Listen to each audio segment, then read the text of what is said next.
Hello students, this is चिकार and welcome to the new one space. तो बच्चों देखो, हम आज क्या पढ़ने वाले हैं इसके बारे में बाद में बात करेंगे। पहले हम बात करेंगे कि हम क्या पढ़ रहे थे, ठीक है, और क्या क्या हम कवर कर चुके हैं। देखो बच्चों, जो हमारा चल रहा था वो चल रहा था हमारा क्लास 9th की साइंस का चैप्टर 6 यानी टिश्यू। टिश्यू में हम कंप्लीट कर चुके हैं अपना प्लांट टिश्यू, और एनिमल टिश्यू को भी हम स्टार्ट कर चुके थे, उसमें भी कुछ कवर कर चुके हैं। तो एक बार देख लेते हैं अपने टॉपिक्स को, जो जो हमने कवर कर चुके हैं। ठीक है, एक बार गो थ्रू हो जाते हैं, फिर स्टार्ट करते हैं आज का टॉपिक। तो देखो बच्चों, अब हम इंट्रोडक्शन ऑफ टिश्यू पढ़ चुके हैं, इंपोर्टेंस ऑफ टिश्यू हम पढ़ चुके हैं, टाइप्स पढ़े थे हमने प्लांट टिश्यू के, मेरिस्मेटिक टिश्यू क्या होता है, ठीक है, परमानेंट टिश्यू के बारे में हमने पढ़ा था, इसके टाइप्स को हमने पढ़ा था, पैरेन्काइमा, कोलेनकाइमा, स्क्लेरेन्काइमा, ये सारी चीजें हमने पढ़ी थी। प्रोडक्टिव टिश्यू को हमने पढ़ा था, एपिडर्मिस होती है, कॉर्क होता है। उसके बाद हमने अपने कॉम्प्लेक्स टिश्यू भी पढ़े थे, जाइलम एंड फ्लोएम, ठीक है। और हमने जो स्टार्ट कर रखा था वो एनिमल टिश्यू, ठीक है। एनिमल टिश्यू में भी हम कंप्लीट कर चुके हैं अपने एपिथेलियल टिश्यू को। एपिथेलियल टिश्यू के 3 टाइप्स को कंप्लीट किया था, squamous, cuboidal, columnar and ciliated epithelial tissue भी हमने कंप्लीट किया था। तो आज जो हम कंप्लीट करने वाले हैं वो करने वाले हैं मस्कुलर टिश्यू। तो बच्चों, हम स्टार्ट करते हैं अपने मस्कुलर टिश्यू को। देखो, जो मस्कुलर टिश्यू है, इसको हम समझने से पहले थोड़ी बात कर लेते हैं अपनी बॉडी के ऊपर। हमारी जो बॉडी बनी हुई है, हमारी हर मतलब बॉडी के हर किसी फंक्शन में मसल्स का यूज होता ही होता है। यानी कि कोई भी हम काम करें, मसल्स की हेल्प की जरूरत पड़ेगी ही पड़ेगी। कहने का मतलब ये है कि हमारी बॉडी के हर पार्ट के अंदर मसल्स जुड़ी हुई हैं। तो सोचो कि हमारी बॉडी के अंदर डिफरेंट टाइप के फंक्शन होते हैं, और हमारी बॉडी भी डिफरेंट टाइप के फंक्शन करती है। तो इसका मतलब ये तो नहीं हो सकता ना कि सेम टाइप के मसल्स होंगे, डिफरेंट टाइप के मसल्स होंगे। तो डिफरेंट टाइप के मसल्स डिफरेंट टाइप का फंक्शन करते हैं। सोचो, तो हमारी बॉडी में कितने टाइप के मसल्स हैं, वो किस तरह से फंक्शन कर रहे हैं, इस सब चीजों के बारे में हम पढ़ेंगे। तो स्टार्ट करते हैं मस्कुलर टिश्यू को। सबसे पहले हम देखेंगे कैरेक्टरिस्टिक, मस्कुलर टिश्यू की कैरेक्टरिस्टिक क्या होती है। तो बच्चों, कि जो हमारे मस्कुलर टिश्यू होते हैं, जो बने होते हैं, किससे बने होते हैं। पहली बात तो हम बात करते हैं कि हमारे मस्कुलर टिश्यू बने किससे हैं। मसल सेल से बनेंगे, क्योंकि टिश्यू किससे बनता है, सेल से बनता है। और मस्कुलर टिश्यू किससे बनेगा, मस्कुलर सेल से बनेगा, ठीक है। इनको हम मसल फाइबर्स भी कह सकते हैं। मसल फाइबर क्यों कह सकते हैं, क्योंकि तो ये जो हमारे मस्कुलर टिश्यू होते हैं, ये फाइबर लाइक स्ट्रक्चर में होते हैं। मतलब लॉन्ग होते हैं या थोड़े पतले होते हैं, लार्ज साइज में होते हैं, लंबे होते हैं। तो इसलिए इनको हम फाइबर लाइक, मतलब फाइबर लाइक स्ट्रक्चर होते हैं, तो इनको हम इसलिए मसल फाइबर भी बोल सकते हैं। अब हम बात करें कि जो हमारे मस्कुलर टिश्यू होते हैं, इनके अंदर कुछ स्पेशल टाइप के प्रोटीन्स होते हैं, उनको हम बोलते हैं कॉन्ट्रेक्टाइल प्रोटीन। क्या क्या बोलते हैं, कॉन्ट्रेक्टाइल प्रोटीन, जो कि हमारे प्रेजेंट होते हैं इनके फाइबर्स में, ठीक है। तो जो एक कॉन्ट्रेक्टाइल प्रोटीन प्रेजेंट है हमारे मस्कुलर टिश्यू के अंदर, इनका फंक्शन क्या होता है, इनका फंक्शन होता है कॉन्ट्रैक्शन एंड रिलैक्सेशन। जैसे कि देखो, मेरा हैंड है, ठीक है, इसको ऐसे करो तो रिलैक्स कर रही हूँ, और ऐसे करो तो मैं कॉन्ट्रैक्ट कर रही हूँ, ऐसे रिलैक्स कर रही हूँ एंड कॉन्ट्रैक्ट कर रही हूँ, ठीक है। तो इसी तरह हमारे जो मस्कुलर टिश्यू के अंदर कॉन्ट्रेक्टाइल प्रोटीन होते हैं, इनका फंक्शन होता है हमारी बॉडी को रिलैक्स करवाना एंड कॉन्ट्रैक्ट करवाना। तो जो अभी हमने जो पढ़े हैं, ये पढ़े हैं कैरेक्टरिस्टिक्स पढ़े हैं हमने अपने मस्कुलर टिश्यू के। ये हमारे फाइबर लाइक स्ट्रक्चर्स होते हैं। मस्कुलर टिश्यू हमारे मसल सेल से बने होते हैं, इलॉन्जेटेड होते हैं, साइज में लार्ज होते हैं, कॉन्ट्रेक्टाइल प्रोटीन से बने हुए होते हैं। और कॉन्ट्रेक्टाइल प्रोटीन का काम क्या होता है, कॉन्ट्रैक्शन एंड रिलैक्सेशन, ठीक है बच्चों। और ये मैंने एक फिगर भी दिखाया हुआ है यहाँ पे मस्कुलर टिश्यू का, वो कुछ इस तरह से ही होते हैं। जो हमारी मसल्स होती हैं, कुछ इस तरह से बंडल्स की फॉर्म में होती है, आप देख पा रहे हैं ना, ये एक अलग बंडल बना हुआ है, ये एक अलग बंडल बना हुआ है। और फिर देखो, इस बंडल के अंदर भी बंडल है, और फिर उस बंडल के अंदर भी बंडल, तो ये एक बंडल फॉर्म में मस्कुलर टिश्यू प्रेजेंट होते हैं। सबके बारे में भी बात करेंगे, ठीक है बच्चों। अब हम बात कर लेते हैं मस्कुलर टिश्यू के टाइप्स के बारे में। तो हमारे 3 टाइप्स के होते हैं main, skeletal muscles, smooth muscles and cardiac muscles. इनके बारे में हम वन बाय वन करके पढ़ते हैं। तो अभी हम स्टार्ट करते हैं स्केलेटल मसल्स के बारे में। देखो, सबसे पहले हम बात करते हैं फिगर की, स्केलेटल मसल्स के बारे में। ये जो हमारे स्केलेटल मसल्स है, आप देख पा रहे हैं कि ये एकदम रॉड लाइक स्ट्रक्चर है, सिलिंड्रिकल फॉर्म में है, ठीक है। ये भी एक देख पा रहे होंगे कि इसके अंदर जो हमारे, जैसे ये एक सेल है, ठीक है, इस एक सेल के अंदर आप लोग देख पा रहे होंगे कि एक न्यूक्लियस यहाँ पे है और दूसरा न्यूक्लियस यहाँ पे है। तो कहने का मतलब क्या है कि एक ही सेल के अंदर एक से ज्यादा न्यूक्लियस प्रेजेंट हो सकते हैं, ओके। दूसरी बात क्या है कि आप एक चीज और देख पा रहे होंगे इसके फिगर में, कि यहाँ पे देखो, ये फिगर थोड़ा सा सही से दिख नहीं रहा है, बट कोई बात नहीं, आप बुक में देख लेना अपनी में, या फिर नेट पे भी देख सकते हो। कि देखो यहाँ पे क्या है कि ये जो हमारा बैंड्स बने हुए आपको दिख रहे हैं, कि यहाँ पे एक डार्क बैंड है, फिर एक लाइट बैंड है, फिर से डार्क बैंड है, फिर से लाइट बैंड है। तो इसमें क्या ऑल्टरनेट फॉर्म में dark band, light band, dark band, light band, तो इस तरह से बैंड्स होते हैं, ठीक है। और इसीलिए इनको हम स्टीरिएटेड मसल्स भी बोलते हैं। स्टीरिएटेड मसल्स मतलब स्टीरिएशंस होते हैं इनके। तो बच्चों अब हम बात करते हैं, हमने डायग्राम को समझ लिया है। और हम अब और देखो इसमें ब्रांच भी नहीं है, आप देख पा रहे हैं कि एक सेल जो सिलेंडर टाइप है वो हमारे दूसरे सेल से डायरेक्टली अटैच है, उसमें कोई भी बीच में ब्रांचिंग नहीं हुई है, तो ये अनब्रांच्ड होते हैं। तो अब हम बात करते हैं कैरेक्टरिस्टिक, यानी स्केलेटन मस्कुलर टिश्यू की कैरेक्टरिस्टिक के बारे में हम थोड़ा सा समझ लेते हैं। सोचो, तो पहली बात तो देखो ये हमारे कैसे हैं, इलॉन्जेटेड है, सिलेंड्रिकल है, ओके। नेचर में कैसे होते हैं, फास्ट होते हैं, यानी इनका जो फंक्शन होता है वो बहुत ही फास्ट होता है। और फास्ट जो काम करता है, अगर आप लोग भी बहुत जल्दी जल्दी काम कर रहे हो तो बहुत जल्दी थक जाओगे ना, तो वैसे ही ये वाली जो मसल्स होती हैं बहुत जल्दी फंक्शन करती हैं, अपना बहुत जल्दी काम करती हैं, बहुत तेजी से काम करती हैं, इसलिए जल्दी थक जाती हैं, यानी फैटिक भी है, जल्दी हो जाते हैं। जैसे कि मान लो आप एक दिन जिम में गए, उस दिन आपने बहुत ज्यादा एक्सरसाइज कर ली, तो दूसरे दिन आप जा ही नहीं पाते हो, क्यों? क्योंकि आपकी बॉडी बिल्कुल थक जाती है। तो यही रीजन होता है कि ये बहुत फास्ट मूव करते हैं, अपना फंक्शन बहुत तेजी से करते हैं, इसीलिए बहुत जल्दी थक भी जाते हैं। ये अनब्रांच्ड है, मैंने समझाया, ये डायरेक्टली अटैच है, यानी एक सिलेंडर दूसरे सिलेंडर से बिल्कुल डायरेक्टली अटैच है, इसमें कोई भी ब्रांच नहीं है, तो इसलिए अनब्रांच्ड होते हैं। मल्टी न्यूक्लिएटेड है, ये वाली बात भी मैंने आपको बता दी है कि देखो एक ही सेल के अंदर एक से ज्यादा न्यूक्लियस आप लोग देख पा रहे होंगे, तो इसलिए ये मल्टी न्यूक्लिएटेड है। स्टीरिएशंस प्रेजेंट, इसमें मैंने बताया कि alternate dark and light bands होते हैं, यानी कि स्टीरिएशंस प्रेजेंट होते हैं, ये स्मूथ नहीं होते हैं, इनके अंदर बैंड्स दिखाई देते हैं, डार्क और लाइट बैंड्स दिखाई देते हैं आपको, इसलिए इनको स्टीरिएटेड मसल्स भी बोलते हैं। इजीली फैटिक हो जाते हैं, यानी बहुत जल्दी फैटिक हो जाते हैं, बहुत जल्दी थक जाते हैं, ठीक है। ये वाली बातें मैं आपको क्लियर कर चुकी हूँ। तो बच्चों हमने अभी कैरेक्टरिस्टिक को क्लियर किया है, यहाँ पे फास्ट होते हैं नेचर में, अनब्रांच्ड होते हैं, मल्टी न्यूक्लिएटेड होते हैं, ऑल्टरनेट डार्क और लाइट बैंड्स होते हैं, जल्दी फैटिक हो जाते हैं, सिलिंड्रिकल होते हैं। तो ये सब हमने अपनी जो स्केलेटल मसल्स की कैरेक्टरिस्टिक पढ़ी है। अब हम बात करते हैं इनके अदर नेम्स की, यानी हमारे स्केलेटल मसल्स को हम और किस नाम से भी जान सकते हैं, ठीक है, और क्या क्या नाम इनके हैं। तो जो स्केलेटल मसल्स है, इसका एक नाम हमारा ये भी है कि स्केलेटन मसल्स। देखो स्केलेटल मसल्स को हम स्केलेटल मसल्स क्यों कहते हैं भाई, क्योंकि जो हमारी स्केलेटल मसल्स होती है वो हमारे स्केलेटल सिस्टम के साथ जुड़ी हुई होती है। और ये स्केलेटल सिस्टम क्या होता है, हमारी बोन्स का, यानी हमारी हड्डियों का बना हुआ जो ढांचा, उसी पे हमारी पूरी बॉडी टिकी हुई है, ठीक है। हमारी बॉडी के अंदर बहुत सारी हड्डियां हैं, उसी पे हमारी पूरी बॉडी टिकी हुई है, यानी कि हमारी बोन्स का जो बना हुआ ये ढांचा है, उस पर उसके साथ में क्या अटैच होते हैं, यानी कि हमारी जो स्केलेटल मसल्स होती हैं ये हमारे बोन्स के साथ में जुड़ी हुई होती हैं। जैसे देखो अगर हम मूव करते हैं, यानी कि हम एक जगह से दूसरी जगह जाएंगे, यानी लोकोमोशन करेंगे, एक जगह से जब हम दूसरी जगह जाते हैं तो हमारी बोन्स जो होती है, हमारी हड्डियां जो होती है वो मूव करती हैं। तो जब वो मूव करेंगी तो हमारी स्केलेटल मसल्स भी मूव करेंगी, कि हमारी स्केलेटल मसल्स हमारी बोन्स के साथ में जुड़ी हुई होती हैं। और हमारी स्केलेटल मसल्स के बोन्स के साथ में जुड़ने की वजह से ही इनका नाम स्केलेटल मसल्स है।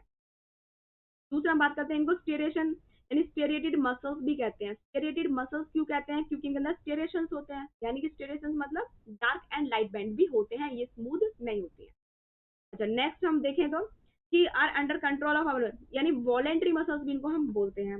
वॉलेंट्री का मतलब क्या होता है, जो हमारी इच्छा के अनुसार हो। अब मेरी मर्जी है, मैं चाहूँ तो उठ करके बाहर जाऊँ, और मेरी मर्जी है कि मैं अंदर आऊँ, मैं कहाँ जाना चाहती हूँ, कहाँ नहीं जाना चाहती हूँ, बैठे रहना चाहती हूँ, खड़े होना चाहती हूँ, वो मेरी मर्जी है। मैं अपने हैंड को ऐसे करना चाहती हूँ या फिर ऐसे करना चाहती हूँ, ठीक है। तो ये हमारी डिजायर के अकॉर्डिंग चलती है, जैसी हमारी इच्छा होती है वैसे काम करते हैं, यानी कि वॉलेंट्री मसल्स हमारी इच्छा से काम करती है। ओके बच्चों, तो हमने इनके नेम पढ़े कि इनको हम स्कैटर मसल्स क्यों कहते हैं, स्टेरेटेड मसल्स क्यों कहते हैं, एंड वॉलेंट्री मसल्स क्यों कहते हैं। अब हम बात कर लेते हैं इनके फंक्शन की। फंक्शन क्या होता है, फंक्शन वैसे तो इनके नाम से पता ही चल गया, मूवमेंट का काम इनका होता है, ठीक है। यानी कि हमारी बॉडी जैसे मूव करेगी वैसे ही हमारी स्केलेटल मसल्स भी मूव करेंगी, यानी हमारी बॉडी के मूवमेंट में स्केलेटल मसल्स हेल्प करती हैं। मेंटेन पोस्चर, ये पोस्चर को मेंटेन करेंगे, क्यों? क्योंकि हमारी जो बोन्स हैं उनके साथ में अटैच होती हैं, तो हमारी बॉडी के पोस्चर को भी मेंटेन करती हैं। अगर हम मसल्स को निकाल दें तो हमारी बॉडी का पोस्चर भी खराब हो जाएगा, ठीक है बच्चों। तो हमने यहाँ पर स्केलेटल मसल्स के बारे में पढ़ा, उनकी कैरेक्टरिस्टिक को पढ़ा, उनके नेम्स के बारे में पढ़ा, उनके फंक्शंस के बारे में पढ़ा। अब हम मूव करते हैं आगे। अच्छा आगे मूव करने से पहले मैं आपको एक बात बता दूं कि जो हमारी ये टंग मैंने दिखा रखी है, ठीक है, हमारी जो सबसे स्ट्रॉन्गेस्ट जो मस्कुलर जो हमारे टिश्यू होते हैं, जो हमारी बॉडी के अंदर सबसे स्ट्रॉन्गेस्ट मस्कुलर टिश्यू है वो हमारी टंग है, सोचो। यानी कि हमारी बॉडी के अंदर जो सबसे ज्यादा स्ट्रॉन्गेस्ट मस्कुलर टिश्यू है तो वो हमारी टंग होती है। अब हम बात करते हैं स्मूथ मस्कुलर टिश्यू। तो हमारी स्मूथ मसल्स होती हैं, वो किससे बनी हुई होती हैं? स्मूथ मसल्स हमारी बनी हुई होती हैं स्मूथ मस्कुलर टिश्यू से, ठीक है बच्चों। यानी कि एक तरह से स्मूथ मसल सेल्स भी बोलते हैं। तो अब हम बात करते हैं पहले इसके फिगर की, उसके बाद हम स्टैटिस्टिक को पढ़ेंगे। इसके फिगर में आप देख पा रहे होंगे कि इनके जो एंड्स है वो टेपरिंग एंड्स हैं, यानी कि चौंसदार इनके एंड है। जैसे वहां पे हम देखा कि वो सिलिंड्रिकल थे, ठीक है, लेकिन यहाँ पे इनके जो एंड है वो टेपरिंग एंड्स हैं। यानी कि वो एकदम यहाँ से आप देख पा रहे होंगे बिल्कुल ऐसे टेपर बना हुआ है, यानी कि ऐसे कोने बने हुए हैं इनके एंड्स पर, ठीक है, यानी कि एक चौंच बनी हुई है, चौंचदार होते हैं, ठीक है बच्चों। तो इनके एंड्स कैसे होते हैं? टेपरिंग एंड्स होते हैं। दूसरी बात, इनके अंदर जो एक सेल होता है उसके अंदर एक ही न्यूक्लियस होता है, तो ये यूनी न्यूक्लिएटेड होते हैं, ये मल्टी न्यूक्लिएटेड नहीं होते हैं। एक सेल के अंदर एक ही न्यूक्लियस प्रेजेंट होता है, ठीक है बच्चों। इनको हम स्मूथ मसल्स भी बोलते हैं, क्यों? क्योंकि इनके अंदर कोई भी बैंड लाइट, मतलब जो हम पढ़ रहे थे अभी, हमने जो अपनी मसल्स पढ़ी है स्कैटर मसल्स, उसमें हमने देखा dark band light band, dark band light band थे, बट यहाँ पे कोई भी डार्क बैंड लाइट बैंड नहीं है, इसलिए ये कैसी होती है? स्मूथ मसल्स होती हैं, ठीक है बच्चों। एक बात और बताऊं इनके बारे में कि ये हमारी डिजायर के अकॉर्डिंग काम नहीं करते, जैसा हम चाहते हैं वैसा काम ये नहीं करते, क्योंकि ये हमारी बॉडी के कुछ ऐसे पार्ट्स में होते हैं, तो बॉडी के पार्ट्स हमारे अकॉर्डिंग काम नहीं करते हैं। जैसे हमारा डाइजेस्टिव सिस्टम है, हमने खाना खाया अपनी मर्जी से, लेकिन अब वो बॉडी के अंदर डाइजेस्ट होगा, वो तो अपनी मर्जी से डाइजेस्ट होगा ना। ऐसा तो नहीं भी मैं कहूँ कि नहीं मेरा डाइजेशन रुक जाए तो वो रुक जाएगा, मैं कहूँ नहीं मेरा डाइजेशन फास्ट हो जाए तो फास्ट हो जाएगा, नहीं। डाइजेशन अपनी ही मर्जी से होगा, अपने हिसाब से होगा, हमारे अकॉर्डिंग नहीं होगा, ठीक है। तो हमारे डाइजेस्टिव सिस्टम के अंदर भी जो हमारी स्मूथ मसल्स हैं वो प्रेजेंट होती हैं। तो ये हमने कुछ चीजें इस डायग्राम के बारे में पढ़ी हैं। और एक खास बात ये भी है कि ये भी अनब्रांच्ड होती है, जैसे हमारी स्कैटर मसल्स वो भी अनब्रांच थी, ये भी अनब्रांच होती है, इनमें कोई भी ब्रांच नहीं होती है। पर ये जो काम करती है ये बहुत ही स्लो काम करती है, ठीक है। जैसे हमारा डाइजेस्टिव सिस्टम में हम खाना खाते हैं, तो खाना ऐसा है नहीं हमने खाया और डाइजेस्ट हो गया और वेस्ट एलिमिनेट हो गया, नहीं। हम खाना खाते हैं, 3-4 घंटे तक हमें भूख बिल्कुल भी नहीं लगती है जब हम खाना खा लेते हैं भर के पेट, है ना। क्यों? क्योंकि हमारा जो डाइजेस्टिव सिस्टम है वो स्लोली प्रोसेस करेगा, और स्लोली प्रोसेस करना क्यों इम्पोर्टेंट? क्योंकि हमारे जो फूड पार्टिकल्स है उनको और ज्यादा बारीक फॉर्म में कन्वर्ट किया जाता है, और ज्यादा बारीक फॉर्म में है, और फिर हमारी स्मॉल इंटेस्टाइन के अंदर उनका एब्जॉर्प्शन होता है। उनके अंदर से जो हमारी बॉडी के लिए असेंशियल पार्टिकल होते हैं, यानी हमारा जो न्यूट्रिशन होता है उसको हमारी इंटेस्टाइन एब्जॉर्ब कर लेती है, और जो हमारा वेस्ट पार्टिकल होते हैं उनको वो लार्ज इंटेस्टाइन में धकेल देती है, ठीक है बच्चों। तो इसलिए हमारा जरूरी है कि हमारा जो डाइजेस्टिव सिस्टम है वो स्लोली प्रोसेस करे, ताकि हमारे खाने में से जो न्यूट्रिशन है, जो एसेंशियल पार्टिकल है बॉडी के लिए, उनको एब्जॉर्ब किया जाए, ठीक है बच्चों। तो इस तरह से कुछ चीजें हैं। चलो अब हमने फिगर के बारे में पढ़ लिया, अब हम बात करते हैं स्मूथ मसल्स के करक्टरिस्टिक के बारे में, स्मूथ मस्कुलर टिश्यू के करक्टरिस्टिक के बारे में। पहली बात तो हमने बोला कि इनके जो एंड्स है वो टेपरिंग एंड्स हैं। दूसरी बात कि इनका जो न्यूक्लियस होता है वो सिंगल होता है और सेंटर में भी होता है, सिंगल तो होता है, ये सेंटर में भी होता है। इनके अंदर कोई भी स्टेरेशंस नहीं होते हैं, यानी कोई भी बैंड इनके अंदर नहीं होते हैं। ये अनब्रांच्ड होती है, इनके अंदर कोई ब्रांच नहीं है, यानी जब ये एक जो हमारा जो एक स्मूथ मसल है वो दूसरे स्मूथ मसल से जुड़ी, तो बिना किसी ब्रांच के डायरेक्टली जुड़ी हुई है। ये जो फंक्शन करते हैं वो स्लो करते हैं, मैंने समझा दिया कैसे स्लो करते हैं। जैसे हमारा डाइजेस्टिव सिस्टम है उसका प्रोसेस स्लो होना चाहिए, वो जरूरी है, ठीक है। क्योंकि हमारे अगर हम खाना खाया और अगर वो तुरंत डाइजेस्ट होकर के आगे निकल गया तो हमारे फूड के जो एसेंशियल पार्टिकल्स है वो निकल जाएंगे, हमारी बॉडी को कुछ नहीं मिलेगा। डू नॉट फैटिक, क्योंकि जब ये काम स्लो करेंगी तो ये फैटिक भी नहीं करेंगी। अगर आप खुद से लगाओ, अगर आप स्लो स्लो काम कर रहे हो तो आप नहीं थकोगे, लेकिन आप तेजी से काम कर रहे हो तो आप थक जाओगे, ठीक है। अदर नेम्स की अगर हम बात करें, विसरल मसल्स क्यों बोलते हैं इनको हम? विसरल मसल्स, विसरल का मीनिंग क्या होता है पहले तो ये देखो। विसरल का मतलब होता है खोखला, यानी हमारी बॉडी के जो ऐसे मतलब ऑर्गन हैं जो अंदर से खोखले हैं, वहां पे ये प्रेजेंट होती है। जैसे कि हमारी एलिमेंट्री कैनाल, यानी हमारा डाइजेस्टिव सिस्टम, हमारा डाइजेस्टिव सिस्टम किससे बना है? एलिमेंट्री कैनाल से बना है। और वो अंदर से कैसे होती है? खोखली होती है, तभी तो हम खाना खाते हैं उसके अंदर चला जाता है। अगर वो अंदर से सॉलिड होती, भरी हुई होती, तो हमारा खाना तो अंदर जाता ही नहीं ना, ठीक है। तो हमारी जो एलिमेंट्री कैनाल होती है वो अंदर से कैसे होती है? खोखली होती है। तो जो भी ऐसे ऑर्गन है हमारी बॉडी के अंदर जो अंदर से खोखले हैं, वहां पे ये पाई जाती है, प्रेजेंट होती है, इसलिए हम इनको विस्ट्रल मसल्स भी बोलते हैं। अनस्टेरिएटेड मसल्स क्यों कहते हैं? क्योंकि इनके अंदर कोई भी बैंड नहीं होते हैं, यानी डार्क बैंड लाइट बैंड ये सब नहीं होते हैं, तो इनको हम अनस्टेरिएटेड मसल्स या फिर स्मूथ मसल्स भी बोल सकते हैं। ये इनवॉलेंट्री क्यों बोल रहे हैं हम इनको? क्योंकि ये हमारी इच्छा के अनुसार काम नहीं करती हैं, ये अपनी मर्जी से काम। ठीक है बच्चों, अगर हम बात करें फंक्शन की, तो इनका जो फंक्शन होता है वो होता है पेरिस्टाल्सिस। पेरिस्टाल्सिस क्या होता है? पेरिस्टाल्सिस का मीनिंग होता है जैसे हम खाना खाते हैं, ठीक है, खाना खाने के बाद में जो हमारे गले से नीचे उतरता है, हमारे इसोफेगस में जाता है। तो सोचो कि इसोफेगस में हम, ये तो है नहीं कि उनको हाथ लगा करके अंदर धकेल रहे हैं खाने को, नहीं ना, वो खुद ही अंदर जा रहा है ना। कैसे? क्योंकि उनके अंदर इस तरह के कुछ कॉन्ट्रेक्शंस होते हैं, ठीक है, कुछ कॉन्ट्रेक्शंस होते हैं, वो हमारी मसल्स की वजह से ही होते हैं, हमारे स्मूथ मसल्स की वजह से ही उनके अंदर कुछ कॉन्ट्रेक्शंस होते हैं, की वजह से हमारा खाना अंदर की तरफ धकेल जाता है। तो जो ये पेरिस्टाल्सिस का मतलब क्या होता है कि कुछ कॉन्ट्रेक्शंस, ठीक है, कॉन्ट्रेक्शंस को ही हम पेरिस्टाल्सिस बोलते हैं, जिसकी वजह से हमारा खाना हमारी एलिमेंट्री कैनाल में आगे बढ़ता है। तो बच्चों, हमने यहाँ पे स्मूथ मसल्स के बारे में पढ़ लिया है, और स्मूथ मसल्स के विसरल ऑर्गन्स को मैंने यहाँ पे दिखाया हुआ है। देखो, इंटेस्टाइन के बारे में मैं बता चुकी हूँ कि ये हमारी जो बीच में है पिंक कलर की, लाइट पिंक में दिख रही है, ये क्या है? हमारी स्मॉल इंटेस्टाइन है, जहाँ पे एब्जॉर्प्शन होता है। और ये जो दिख रही है आपको डार्क पिंक में, ये हमारी लार्ज इंटेस्टाइन है, जिसके अंदर हमारा एब्जॉर्प्शन होने के बाद में जो वेस्ट मटेरियल बचता है उस इसके अंदर भेज दिया जाता है, और फिर वो जाकर के यहाँ पे हमारा स्टोर हो जाता है, ठीक है, और एनएस के थ्रू बाहर निकल जाता है। यूटेरस, देखो यूटेरस हमारा, ये भी हमारा जैसे यहाँ पे ये ओवरी है, ओवरी से एग निकला, वो फेलोपियन ट्यूब के थ्रू होता हुआ यूटेरस में पहुंच जाता है। कैसे? क्योंकि हमारा जो फेलोपियन ट्यूब है ये भी होलो होते हैं, यानी ये भी अंदर से खोखले हैं, तभी तो एग को लेकर के आगे बढ़ रहे हैं, ठीक है बच्चों। ये आइरिस में भी प्रेजेंट होते हैं, और हमारे जो स्टमक है ये भी अंदर से खोखली होती है, तभी तो खाना स्टोर हो पाता है यहाँ पे, ठीक है बच्चों। तो इन सभी जो हमारे ये ऑर्गन है, ये सारे हमारे विसरल ऑर्गन हैं, और इन सभी में हमारी स्मूथ मसल्स प्रेजेंट होती हैं। तो आगे बढ़ते हैं हम, अब हम पढ़ते हैं कार्डियक मसल्स के बारे में। तो हमारे कार्डियक मस्कुलर टिश्यू है, यानी हमारे जो कार्डियक मसल्स हैं वो बनी होती है हमारी कार्डियक मस्कुलर टिश्यू से। ठीक बच्चों, अब देखो इनकी जो सबसे खास बात है कि कार्डियक से ही पता चल रहा है, कार्डियक का मीनिंग क्या होता है कि जो हमारा हार्ट होता है। तो कार्डियक मसल्स इनका नाम इसलिए कार्डियक है क्योंकि ये सिर्फ और सिर्फ हमारे हार्ट में ही प्रेजेंट होती है। ठीक बच्चों, इसलिए इनका नाम रखा गया कार्डियक मसल्स, क्योंकि ये कहीं हमारी बॉडी में प्रेजेंट नहीं होती है, सिर्फ और सिर्फ हमारे हार्ट में ही प्रेजेंट होती है, उसके अलावा हमारी बॉडी में ये कहीं भी प्रेजेंट नहीं होती है। ठीक है, ये बात अपनी क्लियर करो। अच्छा, अब हम इसके डायग्राम को अगर हम देखना चाहें तो हम देख पा रहे होंगे कि ये ब्रांच्ड है, यानी कि जो हमारी एक जो हमारी मसल है वो दूसरी मसल से जुड़ी हुई है, तो वो एक ब्रांच के थ्रू जुड़ी हुई है ना। हम यहाँ देख पा रहे हैं, देखो ये एक मसल है, ये दूसरी मसल है, इसमें बीच में क्या है? ब्रांच बनी हुई है, ठीक है। यहाँ पे भी देखो ये एक मसल है, ये एक दूसरी मसल है, इसमें भी ब्रांच बनी हुई है। तो यहाँ पे एक चीज हमें क्लियर होती है कि ये ब्रांच्ड, जो हमारी कार्डियक मसल्स होती हैं वो कैसे होती हैं? वो ब्रांच्ड होती है, ठीक है बच्चों, ओके। और ये भी सिलेंड्रिकली है, वैसे तो फाइबर लाइक स्ट्रक्चर ही होते हैं, ये भी यूनी न्यूक्लिएटेड होती हैं, जैसे हमने पढ़ा था ना अपना स्मूथ मसल्स में कि भाई उनके अंदर भी एक न्यूक्लियस होता है, यहाँ पे भी एक ही न्यूक्लियस प्रेजेंट होता है, ठीक है बच्चों। तो यहाँ पे हम देख पा रहे हैं कि कैरेक्टरिस्टिक को कि ये सिलेंड्रिकल होती है शेप में, वो हमें दिखाई दे रहा है। ये भी यूनी न्यूक्लिएटेड होती है, मतलब इनके अंदर भी एक ही न्यूक्लियस होता है, एक सेल में एक ही न्यूक्लियस प्रेजेंट होता है। दूसरी बात, ये हमारी कैसे होती है? ब्रांच होती हैं, क्योंकि हमने अभी दो मसल्स और पढ़ी हैं, स्केलेटल एंड स्मूथ मसल्स, वो कैसी थी? हमारी अनब्रांच्ड थी, जबकि ये हमारी ब्रांच है, ठीक है। स्ट्रिएशंस आर प्रेजेंट, यहाँ पे भी स्ट्रिएशंस होते हैं, आप देख पा रहे होंगे कि देखो यहाँ पे बैंड हमारे, dark band light band, dark band light band, ठीक है, ये भी हमारे बैंड दिखाई दे रहे हैं यहाँ पे।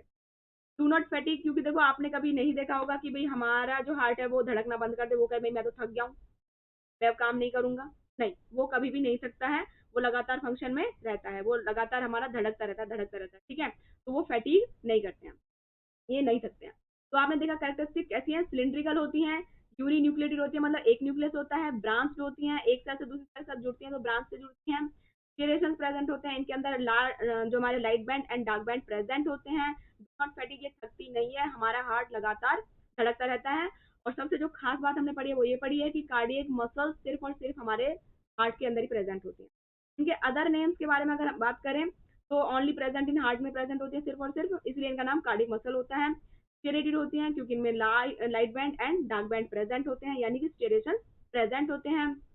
नॉट अंडर कंट्रोल, देखो ये हमारी मर्जी से काम नहीं करता है, हार्ट तो खुद ही धड़कता है, खुद ही बंद होगा, खुद ही धड़केगा, कि खुद की मर्जी होती है, हमारी मर्जी नहीं होती है, तो इसलिए ये इनवॉलेंट्री मसल्स होती हैं, ठीक है। स्पेलिंग गलत लिख दिया, ठीक है।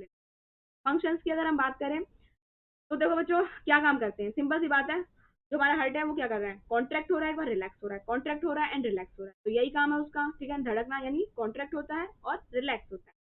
दूसरा फंक्शन क्या होता है? पंपिंग, यानी पंपिंग, देखो जब पंप करता है तो उससे क्या होता है? कि हमारी पूरी बॉडी के अंदर ब्लड फ्लो करता है। ठीक है, हमारी पूरी बॉडी के अंदर ब्लड को ले जाने एंड लाने का काम कौन करता है? हमारा हार्ट। तो इसी को हम क्या बोलते हैं? पंपिंग। और ऐसा काम क्यों होता है कि भाई ले जाना लाना है? क्योंकि देखो, जिस ब्लड के अंदर ऑक्सीजन होता है उसको हम बोलते हैं प्योर ब्लड, और जिसके अंदर CO2 होता है वो होता है इम्प्योर ब्लड। ठीक है, तो अब हमारी सेल्स के पास में जो ब्लड है उसके अंदर सेल्स क्या करती है? CO2 दे देती हैं। ठीक है, तो वो इम्प्योर हो जाता है। अब उस इम्प्योर ब्लड को कहाँ लेके जाना है प्योर करवाने के लिए? लंग्स के पास लेके जाना पड़ेगा, क्योंकि लंग्स के पास तो ऑक्सीजन होती है ना। हमारी नोज से जाते हुए जो ऑक्सीजन है वो कहाँ जाती है? लंग्स के पास जाती है। ठीक है, और लंग्स के साथ में जुड़ी हुई होती है हमारी ब्लड वेसल्स। तो हमारी जो ब्लड हमारा लंग्स के पास में है वो कैसा? वो प्योर है, क्योंकि उसके अंदर ऑक्सीजन मिक्स हो जाती है। और उसको हमारा हार्ट लेकर के जाता है, हमारी मतलब हार्ट के थ्रू हमारी जो ब्लड वेसल्स हैं उनके थ्रू होते हुए पहुंच जाता है कहाँ पे? सेल्स के पास में। और सेल्स को ब्लड दे देता है, ब्लड मिल जाता है। और उसके बाद में उनका जो डी मतलब एक तरह से जो कार्बन डाइऑक्साइड वाला ब्लड था वो हमारा आता है किसके पास में? लंग्स के पास। तो कहने का मतलब क्या है कि हमारा जो ब्लड CO2 वाला है, जिसके अंदर CO2 है, वो हमारा कैसा होता है? Pure blood. और जिसके अंदर, सॉरी यार मैंने उल्टा बोल दिया, मतलब जिसके अंदर CO2 होता है जिस ब्लड के अंदर, वो होता है इम्प्योर ब्लड। और जिसके अंदर O2 होता है वो होता है हमारा प्योर ब्लड। ठीक है, जो हमारा ब्लड सेल्स के पास है वो इम्प्योर होता है क्योंकि उसके अंदर CO2 होती है। सेल्स के पास क्या था? CO2, उसने CO2 दे दी ब्लड को। ओके, और वो ब्लड कैसा हो गया? इम्प्योर। अब उसको प्योर करवाना है, तो प्योर करवाने के लिए कहाँ ले जाना पड़ेगा? लंग्स के पास लेकर जाना पड़ेगा। क्यों? क्योंकि लंग्स के पास ही तो ऑक्सीजन है। ठीक है, अब लंग्स क्या करेगा? CO2 को ले लेगा, और CO2 को हम अपनी नोस्ट्रिल के थ्रू बाहर निकाल देते हैं, और ऑक्सीजन को ब्लड ले लेता है और वो प्योर हो जाता है। जिससे ऑक्सीजन को दिया जाता है हमारे सेल्स को। ठीक है, ये फंक्शन चलता रहता है, इसको भी आप पढ़ोगे। तो बच्चों अभी हमने जो पढ़ा, अभी वो हमने पढ़ा है कार्डियक मस्कुलर टिश्यू के बारे में, और हमने ये समझ लिया है। तो इस तरह से बच्चों हमने अभी जो कंप्लीट किया है अपना मस्कुलर टिश्यू कंप्लीट किया है, उसके 3 टाइप्स हमने कंप्लीट किए हैं। अब नेक्स्ट जो हमारा टॉपिक होगा वो होगा एनिमल टिश्यू। एनिमल टिश्यू को हम अपनी नेक्स्ट वीडियो में कंप्लीट करेंगे। अभी इस वीडियो में हम यहीं तक रखेंगे। ठीक है, वीडियो को लाइक शेयर एंड सब्सक्राइब करना ना भूलें। लाइक करने से हमें मोटिवेशन मिलता है और कुछ नहीं मिलता है। और कमेंट जरूर करें, अच्छे बुरे जैसे भी आपको वीडियो लगी, या फिर कोई भी हमारे लिए गाइडेंस हो या इम्प्रूवमेंट की जरूरत हो, जो भी आपके मन में है वो मुझे बताओ, तभी मैं इम्प्रूवमेंट ला पाऊंगी अपनी वीडियोज में। ठीक है, और सब्सक्राइब जरूर करें चैनल को, उसी से आपको नोटिफिकेशन मिलेगा टाइम टू टाइम आपका फायदा। ठीक है बच्चों, तो अभी हम कंप्लीट करते हैं। Thank you, bye, take care.